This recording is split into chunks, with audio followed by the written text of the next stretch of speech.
Hola, te damos la bienvenida a esta transmisión originada desde el Ministerio Verdad y Vida, sede Centro, en la ciudad de Medellín, Colombia.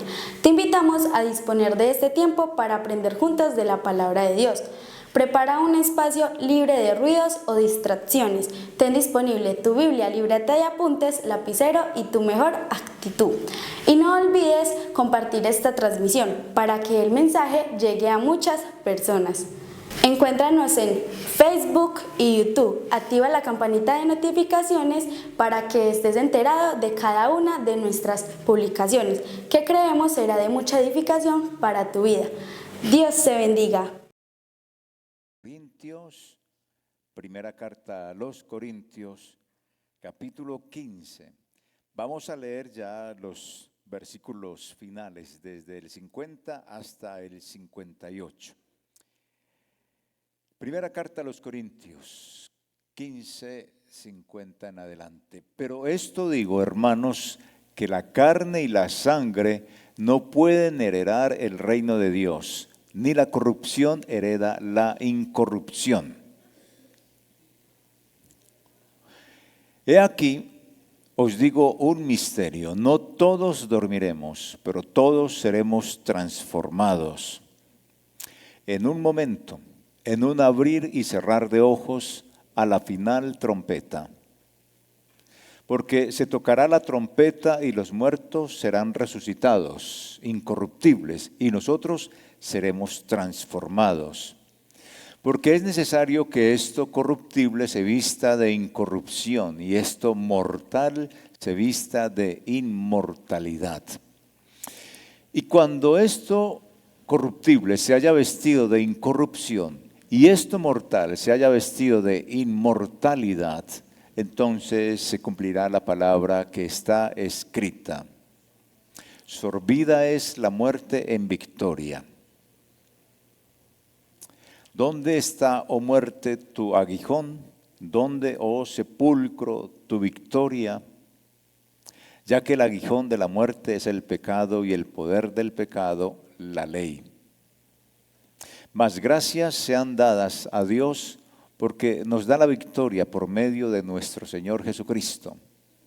Así que, hermanos míos, amados, estad firmes y constantes, creciendo en la obra del Señor siempre, sabiendo que vuestro trabajo en el Señor no es en vano.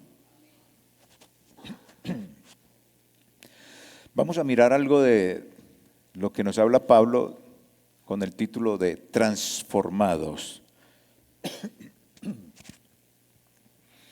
Hemos estado hablando de la resurrección, estrenando cuerpo, la metamorfosis espiritual que tiene que ver con precisamente tener un cuerpo distinto, pero con el ejemplo que nos colocó Pablo, y es la semilla que se siembra.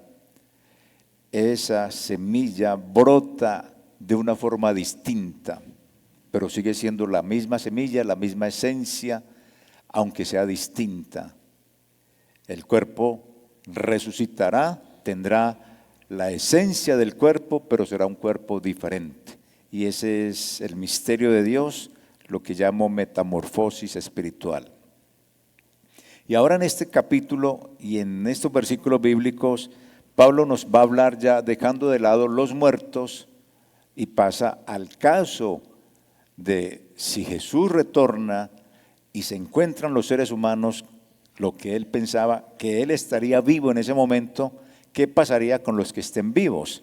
Habla de la transformación. Imaginémonos, y he trabajado mucho en esta carta, la idea del jardín. Imaginémonos que cada uno de nosotros trae una semilla, trae herramientas y son semillas distintas.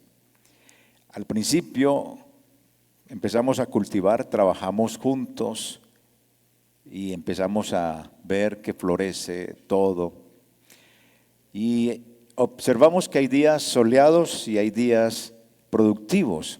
En mi casa hay un árbol de mango y vemos que empieza a echar esas florecitas y muy bonito, y uno empieza a decir, ojalá no llueva, porque cuando llueve indica que nos va a botar la florecita y se pierde el mango. Y a pesar de que ha llovido, no ha botado las florecitas y los mangos están ahí hermosísimos, pequeñitos. Y se ve eso bonito porque es día soleado, aunque hay lluvia, no nos ha dañado la semillita, pero hay momentos en los cuales la lluvia destruye en absoluto todo, o el sol también acaba todo. Pero tenemos todos una meta, comparándonos en ese jardín donde estamos sembrando, y la meta común es crear precisamente ese lugar, esperando que allí florezca o abunde lo que hemos sembrado. Trabajamos juntos, compartimos historias, como iglesia, nos conocemos, nos aconsejamos, nos alimentamos espiritualmente, compartimos. Hablamos sobre muchas cosas como iglesia, la venida del Señor, hablamos de los problemas, hasta que empecemos a ver que las plantas empiecen a dar ya su fruto, o que florezcan y den su fruto. En esta iglesia, comparándola así con ese jardín, la esperanza en la transformación está viva. Cuando leo este capítulo de Corintios, todo el capítulo 15 que habla de la resurrección, lo predico, y ustedes que lo han leído, me han escuchado sobre este tema y han escuchado sobre este tema de la resurrección, pues tenemos una esperanza. Algún día el Señor retornará, y esta lucha contra la carne, contra el pecado, contra las inclemencias de la pecaminosidad que vive en nosotros, eso se va a acabar. Y eso me da una esperanza a mí de seguir luchando. Esto va a terminar algún día, se va a acabar. Entonces, sostengámonos en esa obra redentora de Jesús, honrándolo a Él y honrando el cuerpo nuestro, que Él nos ha redimido, el ser como tal. Y trabajamos sobre eso y empezamos a mirar que no es en vano trabajar en la obra del Señor, porque finalmente Pablo termina diciendo, si usted cree en la resurrección, entonces hágale, mijo, el trabajo en el Señor no es en vano. Y es lo que dice, no será en vano lo que ustedes estén haciendo. Entonces, así comparando la iglesia con este jardín, también podemos vivir nuestra vida con esperanza de que va a florecer el jardín, lo vamos a cuidar, entonces vamos a cuidar también nuestra relación con el Señor. Y por eso es que cada palabra, cada acción que hacemos, lo que estamos pensando, puede ser una semilla plantada en el reino de Dios. Porque lo que hacemos es precisamente tomando cada uno de nosotros decisiones eternas. Lo que hacemos en este momento, en este jardín de la iglesia, es tomar decisiones eternas. Lo que usted determine hacer, si quiere pecar, siga pecando y eso tomará decisiones eternas. Si quiere tomar la obra del Señor, esa obra redentora en santidad y seguir viviendo en santidad, tiene consecuencias eternas, o consecuencias malas o consecuencias buenas. A eso nos plantea en última instancia Pablo para que reflexionemos. Entonces, con la fe en esa promesa de la resurrección y la victoria en Cristo, Pablo nos dice que podemos vivir cada día con certeza de que nuestro trabajo en el Señor no va a ser en vano. Y esa es la iglesia. Todos aportamos un granito para que crezcamos todos, porque tenemos la esperanza de que veremos al Señor. Pablo nos viene hablando de que nuestros cuerpos mortales y corruptibles no pueden heredar el reino de Dios. Y comienza diciéndolo así en ese versículo. Hermanos, carne y sangre, es decir, así como estamos, no podemos entrar en la eternidad. Tiene que existir una transformación. Ya ha dejado de lado los muertos, que resucitarán para tener lo que es precisamente la incorrupción. Con nosotros, si estamos vivos en este momento y llega el Señor, la cosa cambia. Vamos a ser transformados y vamos a tener inmortalidad. Los muertos que resuciten, incorruptibles, resucitarán. Nosotros seremos transformados y seremos entonces inmortales. a la final los que resuciten también serán inmortales y nosotros también seremos inmortales. Esta transformación se dará instantáneamente cuando suene la trompeta. ¿Escucharemos una trompeta? No sé, pero por lo menos Pablo lo que utiliza es la figura de la trompeta, porque en el pueblo de Dios la gente cuando escuchaba la trompeta era que sabía, ya Dios nos va a hablar, nos está convocando al pueblo para algo. Por eso Pablo utiliza al final de la trompeta, es decir, cuando Dios entre a nuestra dimensión, si lo podemos llamar así, aparezcan las nubes. Ahí es donde se dará la transformación de los cuerpos, si estamos vivos en ese momento. Pablo proclama la victoria definitiva con todo ese capítulo sobre la muerte a través de Jesús. Exhorta a todos los que estamos acá en la iglesia a mantenernos firmes, a ser constantes en la obra del Señor. Así que como idea central yo encuentro algo y es la promesa de la transformación y de la resurrección a lo largo de todo este capítulo de los creyentes en Cristo. Está hablando de eso, de los creyentes en Cristo.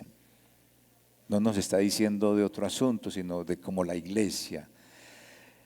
Y para nosotros, ¿qué sería?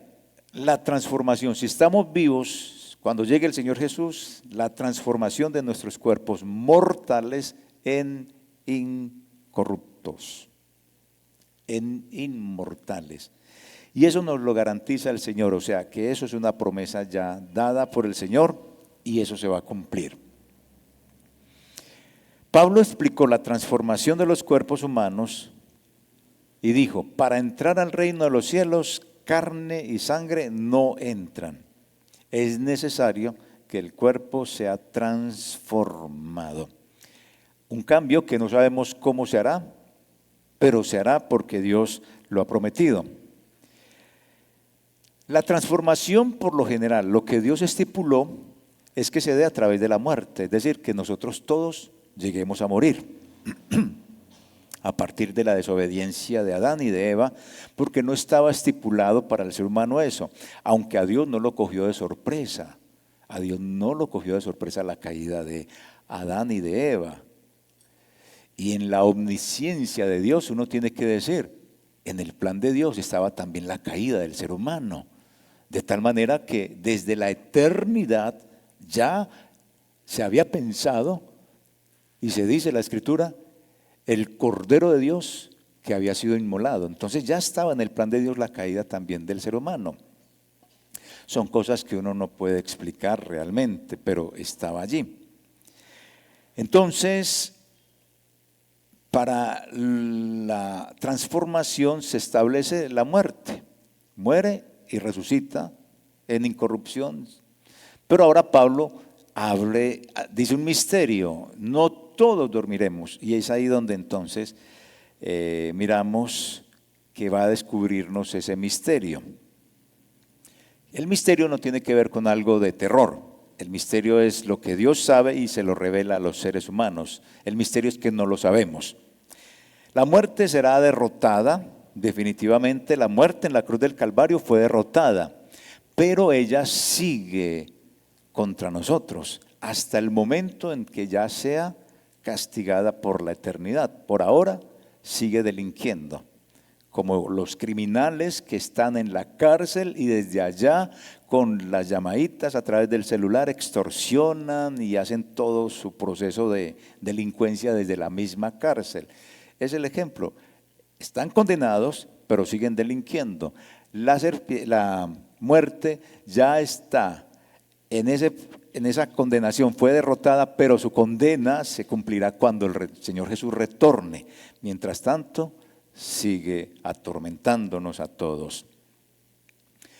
Y Pablo está citando acá a Isaías y está citando a Oseas para decir, sorbida es la muerte, es decir, es como la victoria, como que es el clima de este pasaje diciéndonos, uy, la muerte fue derrotada con la obra redentora de Jesús. Pero nos sigue afectando a todos nosotros hasta el día en que Jesús retorne o hasta el día en que dejemos de existir en esta tierra.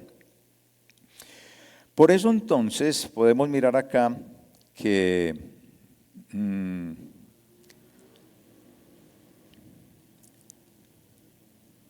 lo siguiente, y es en primera instancia, desde los versículos 50 hasta el 53, la transformación me da un nuevo cuerpo para entrar al reino de los cielos. Se necesita la obra redentora del Señor para poder entrar al reino de los cielos. Como les dije, carne y sangre es una metáfora, representa nuestra humanidad.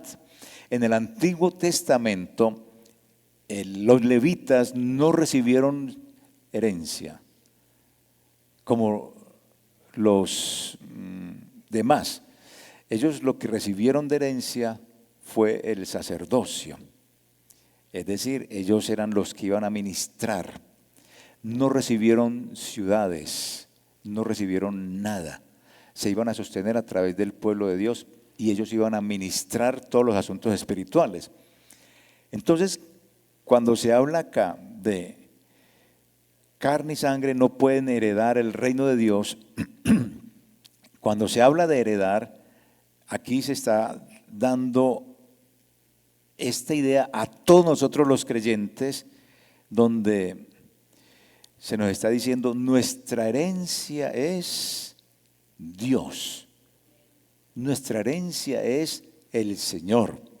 Se aplica a todos a nosotros como creyentes, transfiriéndonos muchas no, todas las funciones sacerdotales a nosotros.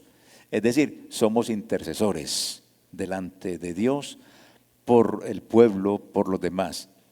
Y esa es nuestra herencia. Somos sacerdotes. Entonces, carne y sangre no hereda el reino de los cielos. Carne y sangre tiene que ser transformado para poder cumplir las funciones sacerdotales en esta tierra y entrar al reino de los cielos. Cuando se nos habla del misterio, como les estaba diciendo ahora, es algo que no puede ser discernido por la razón humana. Es decir, no lo ha pensado nunca, ni ha llegado a clarificar estos asuntos. Y Pablo acá en este capítulo es donde descubre ese misterio que Dios se lo revela. ¿Y cuál es el misterio? Es el cambio que tendrá el cuerpo vivo cuando Jesús venga.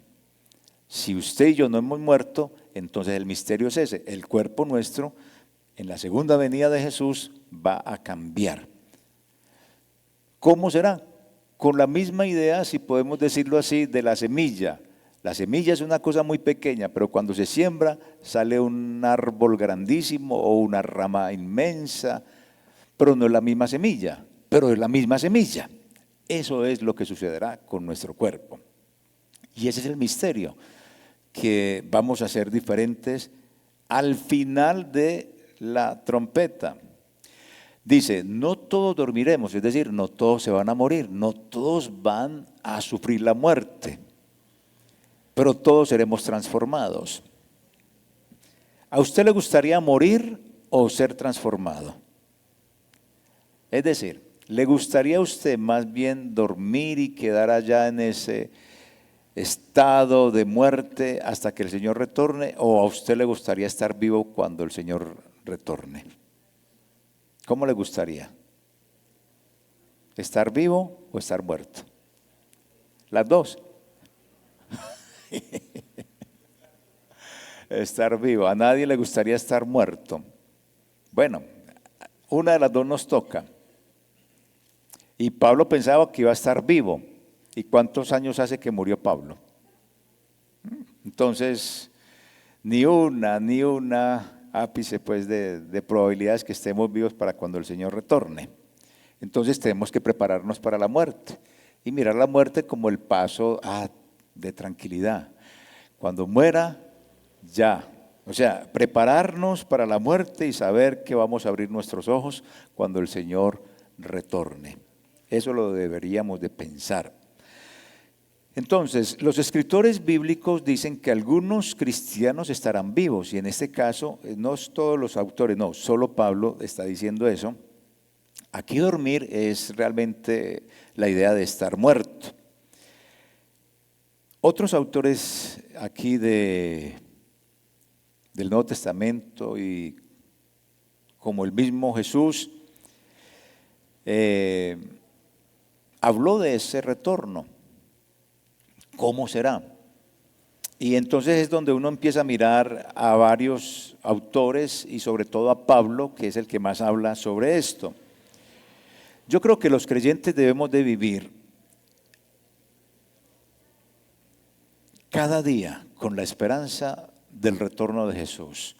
Cuando yo prediqué Romanos, el Señor en su enseñanza, en lo que les enseñé a ustedes, me llamó mucho la atención de cómo nosotros también debemos de orar por el retorno de Jesús.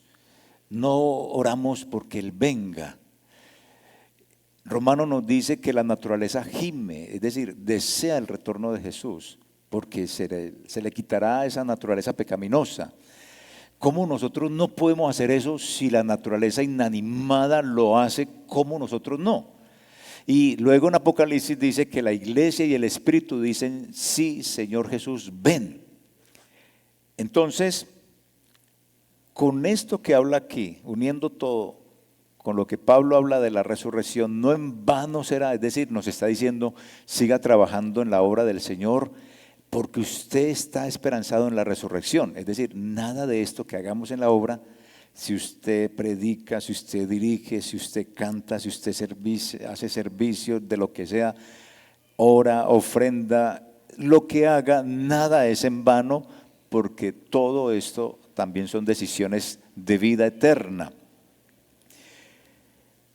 No todos dormiremos, pero todos seremos transformados. Aprovechemos al máximo el tiempo en la iglesia. Luego nos dice en un abrir y en un cerrar de ojos. Es decir, como cuando usted y yo guiñamos el ojo, matamos el ojo, lo que decimos, matamos el ojo, me mató el ojo.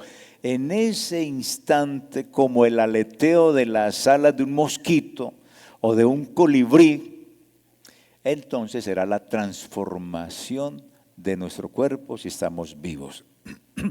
¿Cómo lo hará el Señor? Eso no nos interesa, pero lo hará, y esa es la promesa.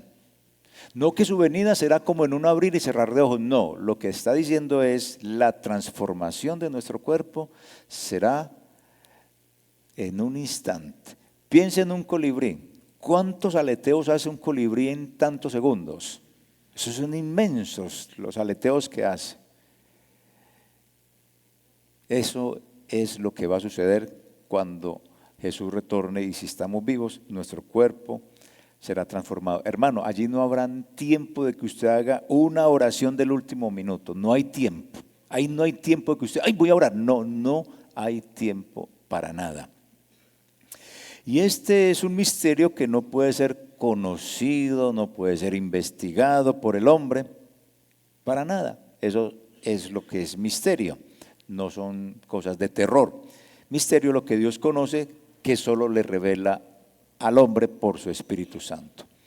Como les decía ahorita, la trompeta, otro símbolo de los que utiliza Pablo acá, era en el Antiguo Testamento para anunciar eventos. Dios va a hablar, tenemos que salir a la guerra, y es la metáfora. Esa metáfora quiere decir la voz de Dios. A la trompeta final quiere decir la voz de Dios. Entonces, esa voz de Dios, si será audible o no será audible, eso no lo sé. Sencillamente nos está utilizando una metáfora. Entra la voz de Dios, sonará cuando Jesús regrese. Y en ese momento los muertos en Cristo resucitarán, y los creyentes vivos seremos transformados, seremos arrebatados juntamente con los que salen de la tumba, y subiremos para estar con el Señor en las nubes para siempre. Es lo que Pablo dice también en la carta a los tesalonicenses, uniendo estos eventos de la resurrección.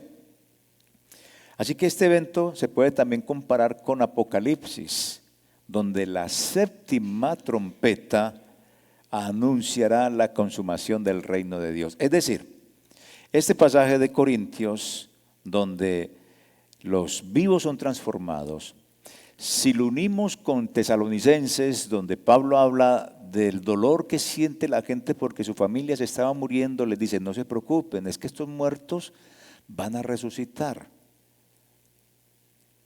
Si unimos Tesalonicenses con Corintios y con Apocalipsis, donde cuando suene la séptima trompeta es la consumación, el final de todo esto, entonces, hermanos, encontraremos precisamente eso, el retorno del Señor, estaremos con Él para siempre.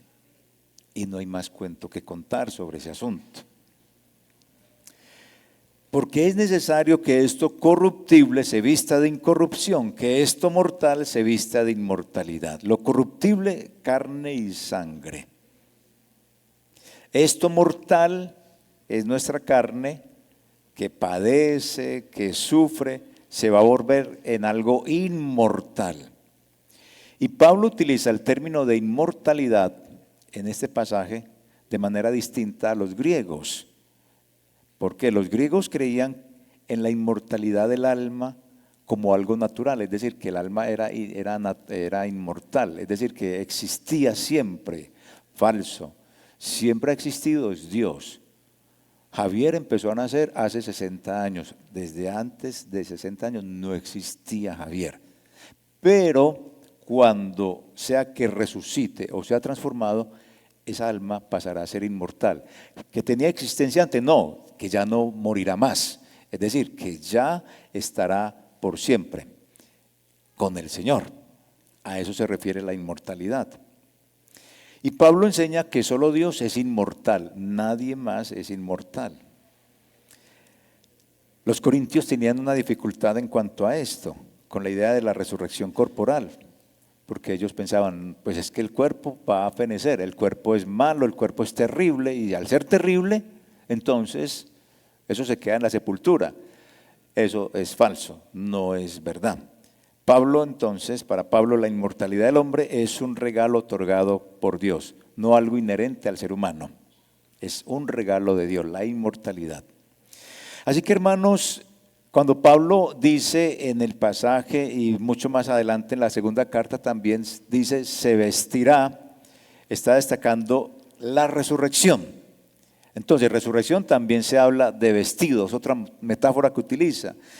Y destaca que la resurrección es un proceso que solo lo hace Dios, nos reviste de inmortalidad. Por eso la resurrección es un acto de Dios, no de ningún ser humano. La resurrección no es la respiración boca a boca de parte de Dios para nosotros, no es tampoco una resucitación, no. La resurrección es un proceso divino. Ahora, en ese día glorioso, yo no sé cómo será ese día glorioso, pero por lo menos Dios cumplirá la promesa de vestirnos a nosotros, a los que han fallecido y a los que estén vivos, a vestirnos a los muertos con incorruptibilidad. El vestido va a ser incorruptibilidad. Y el vestido de los que estén vivos de inmortalidad. Es el mismo traje, pero se tiene con nombres distintos. Incorruptibilidad porque resucita. Inmortalidad porque es transformado. De esa manera entonces Dios está por encima de todas las cosas. Pablo está revelando todo eso porque no se sabía hasta ese momento. Ya nosotros lo sabemos, sí, pero para ellos era una cosa impactante. Entonces, con la acción de Dios de resucitar a los creyentes y transformar a los vivos, la muerte es derrotada definitivamente. Con eso ya se le da la estocada final. Ya está derrotada, pero es como que listo, hoy se cumple la condenación suya. Ya, cuando resuciten los muertos y los vivos sean transformados, se acaba todo el cuento. Cuando suene la trompeta, no todos los cristianos habrán muerto, pero todos los vivos serán transformados y los muertos serán resucitados. Eso es lo que hay que tener en cuenta. Segundo aspecto que uno puede ver en Pablo, versículos 54 al 57. Y eso me alegra a mí. Me alegra ver en las Escrituras que la muerte ha sido vencida. Terrible el enemigo que tenemos. Pablo dice, ¿dónde está, oh muerte, qué? Tu victoria. ¿Dónde, oh sepulcro, tu aguijón? Y está citando a Oseas, está citando a Isaías. La muerte, hasta ese momento en que Cristo muere, y hasta este momento en que Pablo está escribiendo esto, parece que la muerte fuera un enemigo invencible, que como que no se puede vencer. Pero no. Con lo que está mostrando resurrección de Jesús, la resurrección de los muertos y la transformación de los que estén vivos, se muestra allí que definitivamente ya queda condenada la muerte. Porque ella es una entidad y es una entidad poderosa, pero no tiene el control, tiene el poder para dañarnos. Y Pablo dice que el aguijón de la muerte es el pecado y el poder del pecado es la ley. Y ese es un pasaje como complicadito de entender. ¿Qué quiere decir esto? El aguijón de la muerte es el pecado y el poder del pecado es la ley. Eso quiere decir, no es la ley, la palabra de Dios, no es la ley la que causa el pecado ni la muerte. Pero la ley sí revela lo pecaminoso que soy. Es decir, la palabra de Dios es santa y ella me revela lo pecaminoso que yo soy, lo que existe en mí, que soy el vehículo del pecado. Y aunque la ley es santa, nosotros no lo somos. Por eso nos salva el Señor para que vivamos en santidad. El pecado, yo diría, pecaminoso es el pecado.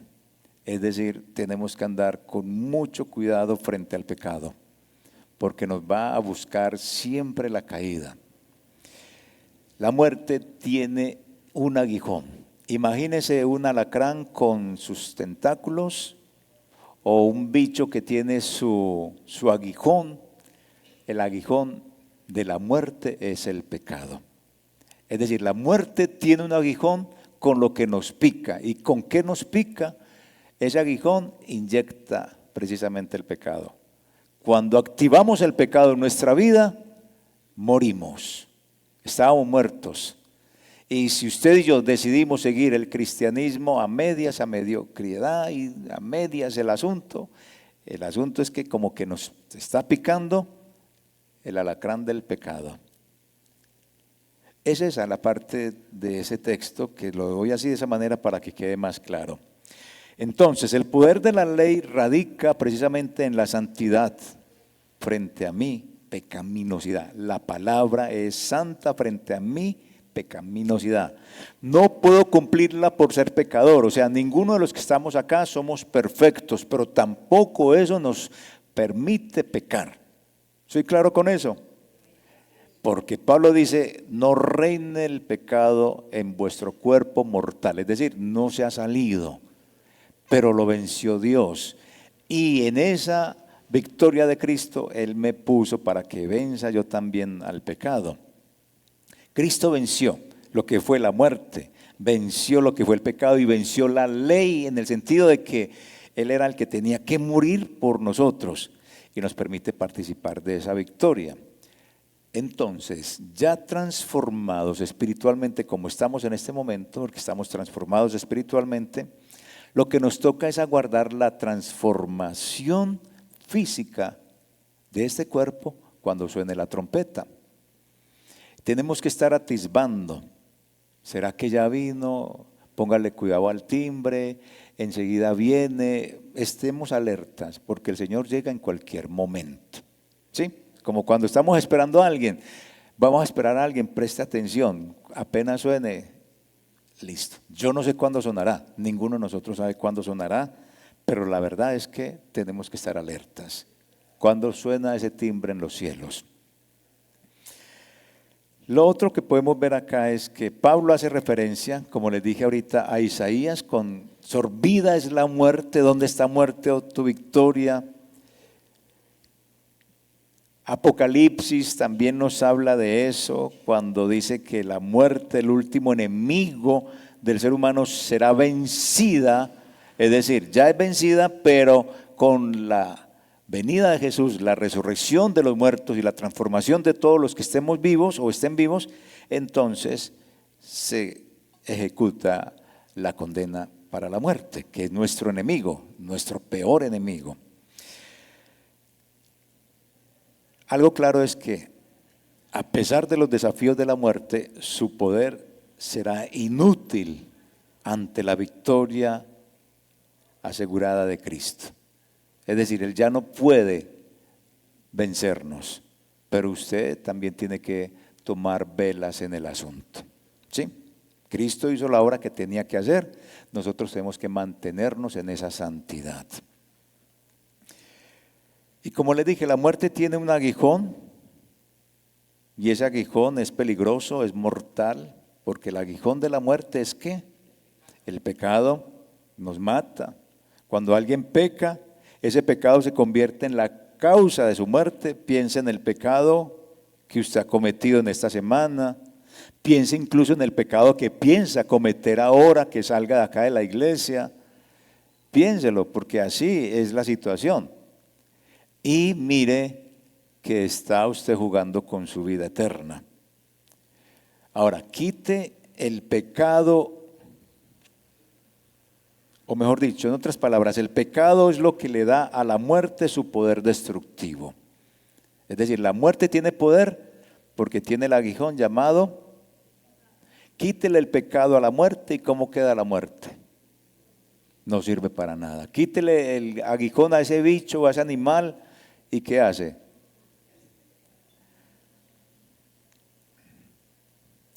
Entonces, los eventos que les estoy hablando de la Escritura, de lo que está diciendo aquí Pablo, son eventos futuros.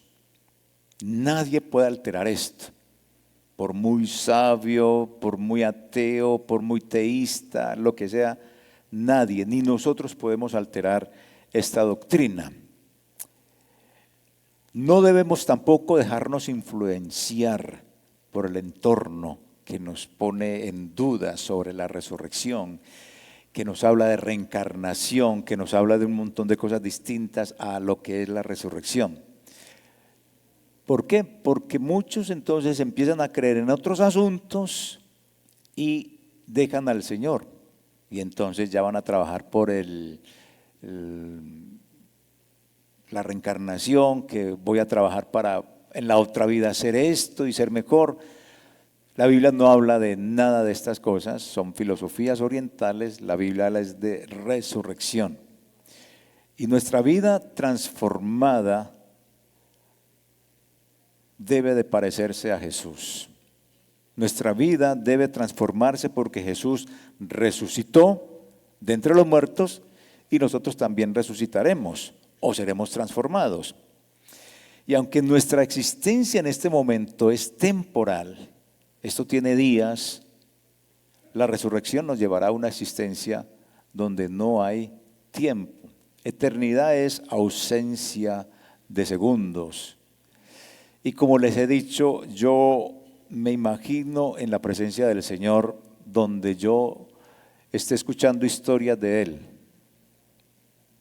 Porque Él es eterno, sus historias son interminables, usted y yo somos finitos, pasamos a ser inmortales en el sentido que no moriremos ya.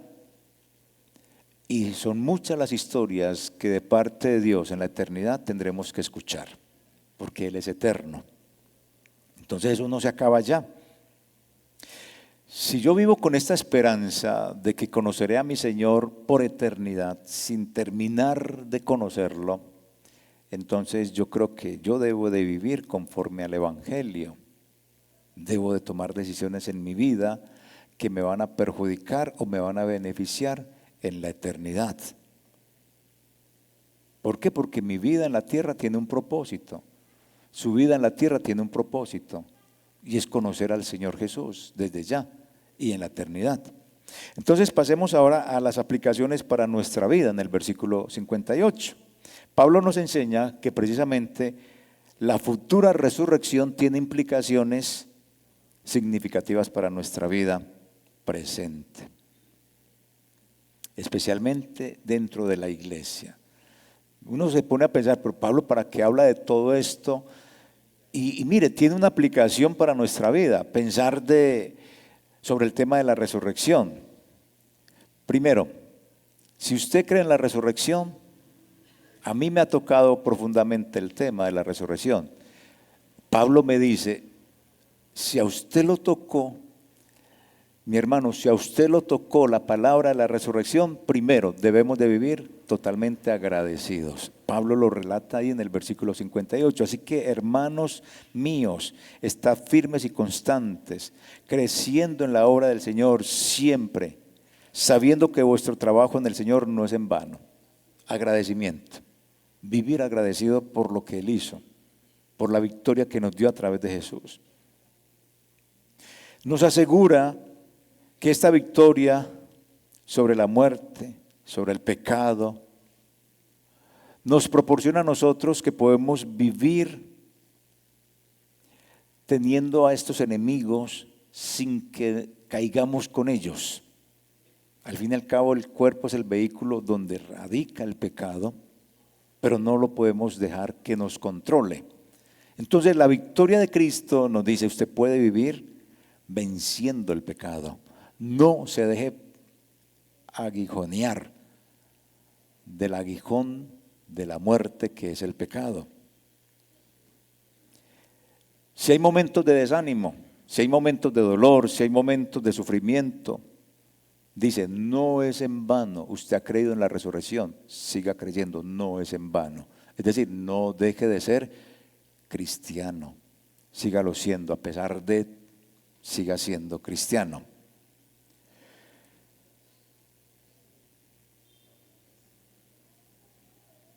Así que ese triunfo en el cual Cristo nos pone se origina precisamente en Cristo como fuente principal que murió y en nuestra fe puesta en el Señor. Entonces, no desmayemos.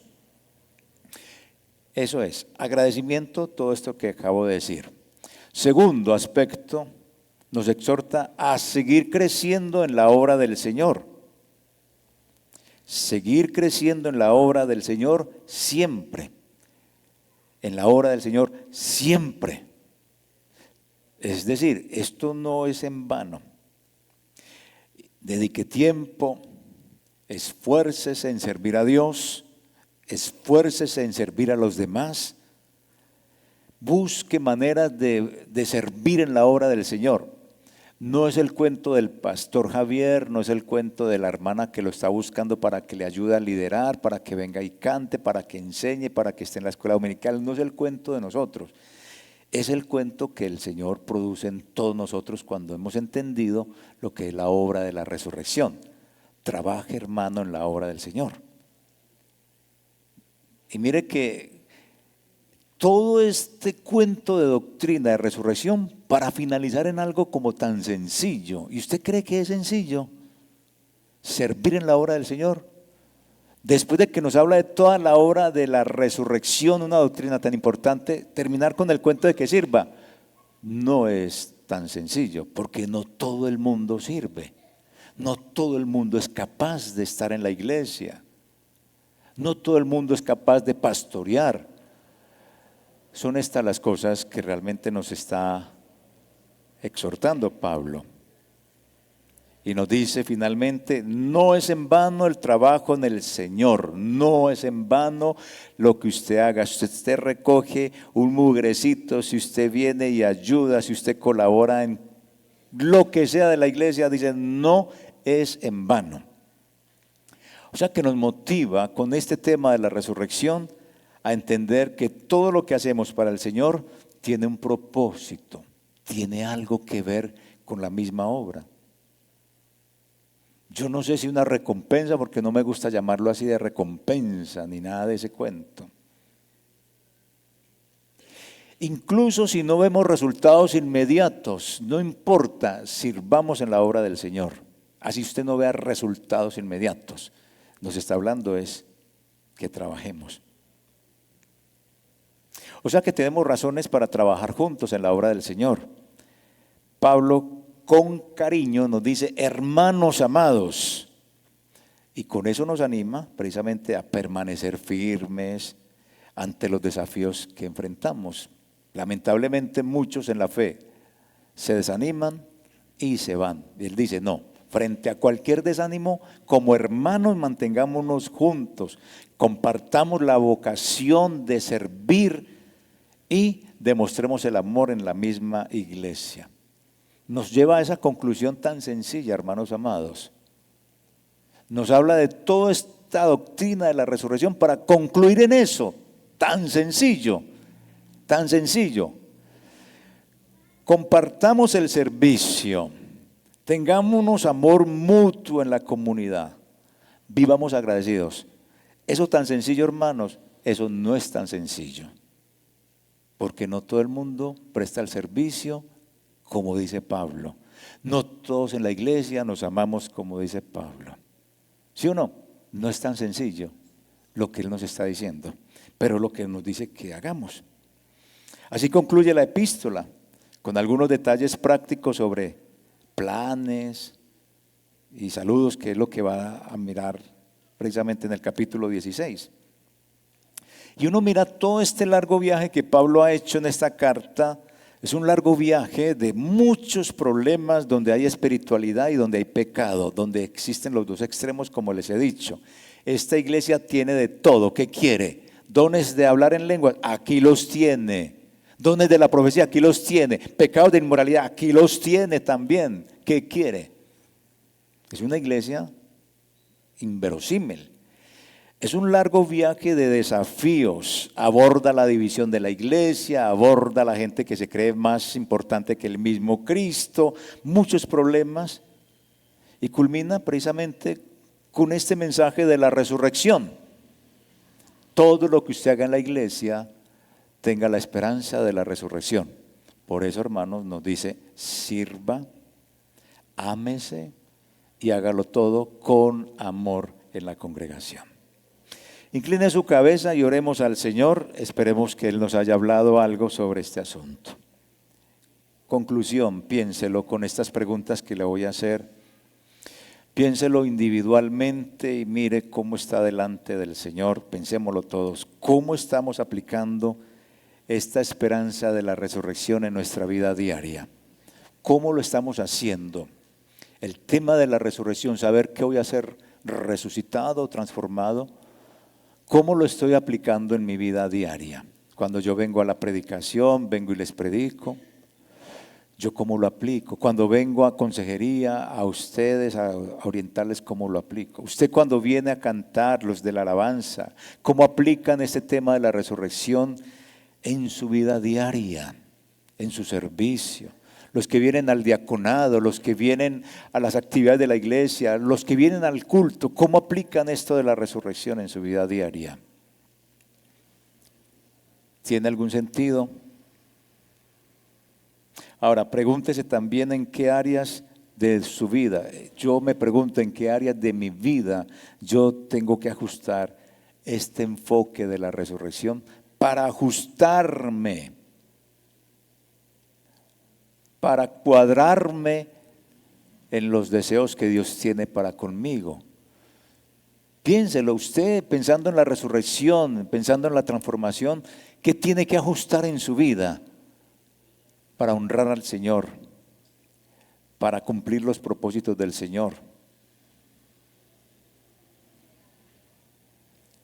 Recuerde finalmente que esta promesa de la resurrección y del tema de hoy, como es la transformación, nos llama a vivir un enfoque eterno y a servir en la iglesia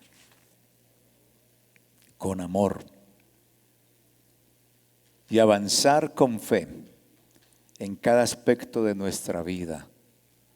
Pidámosle perdón al Señor. Yo le invito, pídale perdón al Señor porque hemos vivido un cristianismo desinteresado, que hagan los demás, yo no me involucro, voy a la iglesia, no hago nada, ni ofrenda, simplemente viene, ofrenda y critica, presta el servicio y mantienen peleas, presta la honra y la gloria al Señor, pero también mantienen discordia con los demás. Ayúdanos, Señor, en el nombre de Jesús. Amén. Dios les bendiga, no se me levanten. Vamos con los anuncios.